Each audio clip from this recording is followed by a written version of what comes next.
So that gives you a sense of it. Welcome to the programme this morning. So you're the new man who arrives. That's right, yeah. Corporal Gordon House. He's the new number 2 to Nick Medhurst, the captain.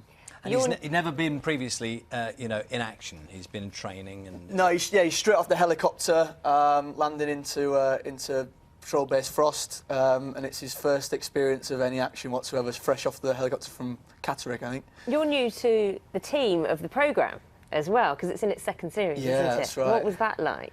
It was kind of strange. I mean, you're entering a whole series where you've got a cast who've been together out in South Africa for a whole series, and you don't know what it's going to be like at all. There's a bit of trepidation in the beginning, but, you know, everyone really took me under their wing immediately, and we just had a really great time, you know, everyone getting up to no good, and just, yeah, it was brilliant. I really enjoyed it. I remember when the first series, when we talked about originally, people had a little trouble getting the idea of the concept, you know, and I think the closest for people of a certain generation is the notion of MASH.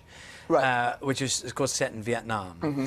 And it's that notion of some of the black humour that runs alongside what goes on. Yeah, absolutely. You know, there's a really amazing thing about the British Army, and I imagine it's probably universal across a lot of armed forces, but the way they deal with the situation they're in is a lot of it's through gallows humour, you know, that kind of black comedy, like you say. And, you know, we had advisors on set, former captain Liam Fitzgerald Finch, who was actually an ammunition technical officer in Afghanistan and Iraq. And he's just, you know, the amount of stories he tells, and it helps, you know, it helps these guys get through these lousy situations. And that's what we're trying to show. We're trying to make the show as accurate as possible so that the squaddies and the officers out there that have been there and done that, they can watch it and go, yeah, that's what it's like. So the pranks you see, are some of those actually...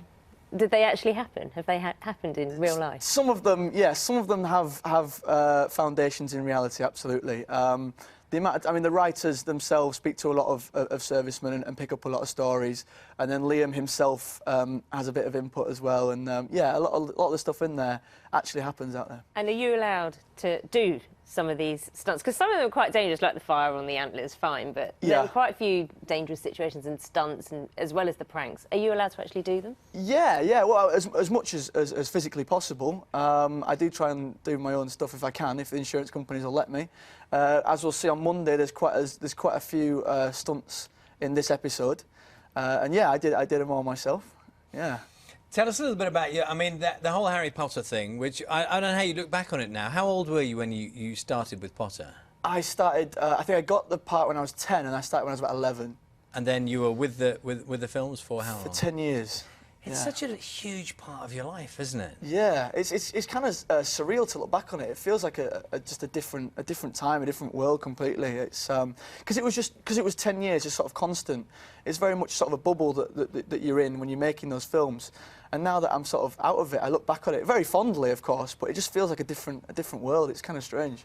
Is it a kind of a club? I mean, it's quite a sort of little group of people who shared that experience, you know, their children going into something which erupts into this mighty kind of movie beast. It's quite a unique experience in a way, absolutely. Isn't it? It was one of those things that sort of the only people that really understand what the experience was like are those that were in it. And yeah, definitely, there's something unique about the whole thing, and we try and catch up whenever we can. It's difficult because everyone's sort of off being very successful. Dan's all over the place. Emma's in America doing things, and it's tough to stay together. But every now and then we try and have a little bit of a catch up and just chat about what's happened to us all since. That must have been fun.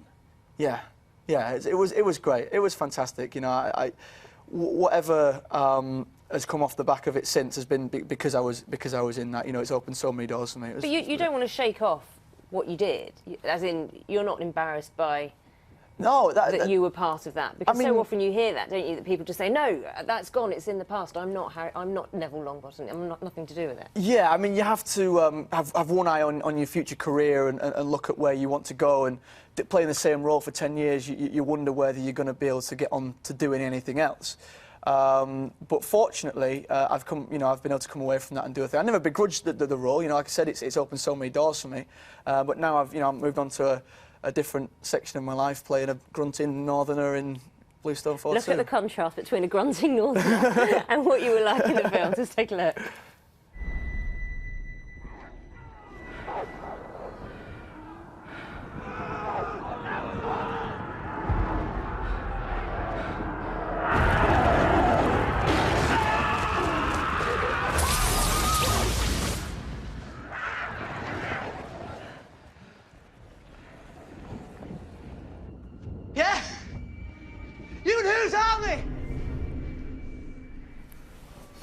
great thing about the character that you played is he kind of starts off quite nerdy, doesn't he? But he ends up being one of the real heroes of the piece. So you do come out of it well.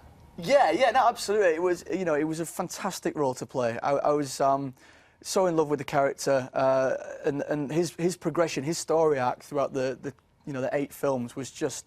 It was just so much fun to do. I never expected that when I first got the role. You know, when I was 11 years old, I'd read the first 4 books, I think, and I sort of was aware of what Neville was then. But then he began to evolve and grow into the character we see in that final film. And yeah, totally indebted to J.K. Rowling for allowing me the opportunity to play that. Absolutely. And there you are. So Bluestone 4-2 now. You were mentioning how you try and keep things authentic. Do you get feedback from serving soldiers, and you know, do they get in touch and say, like that bit, not sure about that bit? Yeah. I mean, obviously this is the only series that I've been in, so that none of them have seen me yet. They might hate me. But the first series, absolutely. You know, when you're making a show about this kind of subject matter, there's obviously there's lots of concerns that you have to be aware of, and we try really hard not to trivialise any of it, and we make sure that the entire time we're laughing with these guys and never at them. And you know, as I said, it's a testament to the armed forces how they deal with these kind of things, and a lot of the guys that have watched it that I'm aware of have just been they've really enjoyed the show. And if at any point they don't, then we failed on a level, because we need to make sure that these guys can enjoy.